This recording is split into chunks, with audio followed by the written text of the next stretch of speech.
Good morning student, welcome in the next video of bio.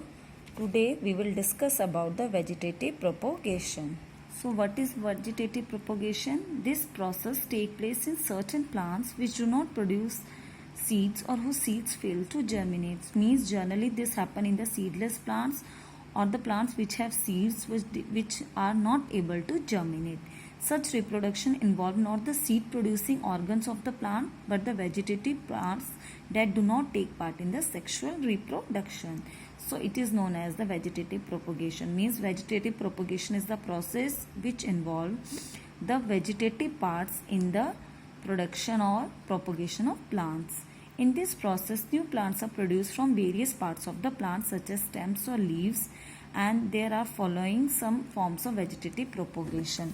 So basically there are three types of vegetative propagation: underground stems, they have tubers, bulbs, corms or rhizomes. Second one is the subaerial stems such as in the mint, and third one is the leaf buds generally present in the bryophyllum. So we will discuss these three one by one. Students, so first of all we will discuss about the underground stems.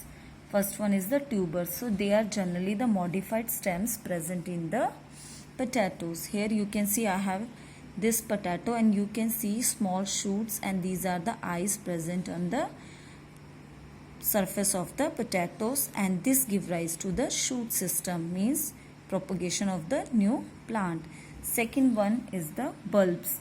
The bulbs are generally present in onion, garlic, lily. So I have an onion and you can see this is the stem,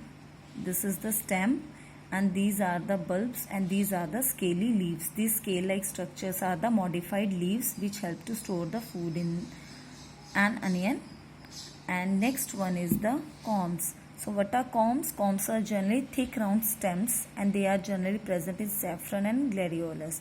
So I have this corm and you can see these are the small round stems. This is the gladiolus stems. These are the underground stems which give rise to the vegetative propagation of new plants.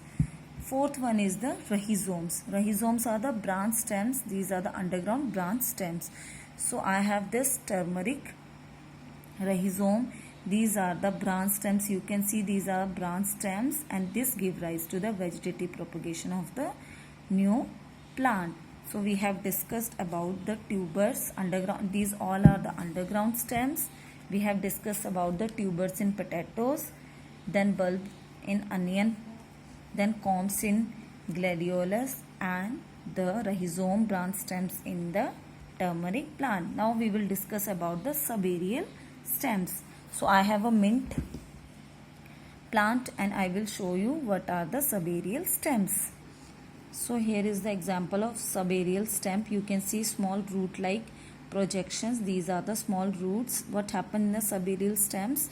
A branch arises from the base of the stem and grow horizontally just on the surface of the ground or slightly below it. The nodes of subaerial stem give rise to one or many buds and tuft of root hair which drop into the soil and give rise to the independent plants. This root will submerge in the soil and give rise to the new plant from it. And you can see banana also reproduce a short and stout subaerial stem that is capable of vegetative propagation. So if you want to plant a banana, you just cut a part of the banana and submerge in the soil, and you can get a new banana plant. So these are the examples of the subaerial stem. And next one is the leaf bud. So in the bryophyllum you can see these are the small saplings or the small buds which grow into small plants, and when they attain a little maturity or height, they lift the main leaf and they fall on the ground, and there they grow as an individual plants. So these are the three types of vegetative propagation: through underground stem, through subaerial stems, and the leaf buds. You can see if you have these plants at your home, you can see yourself also.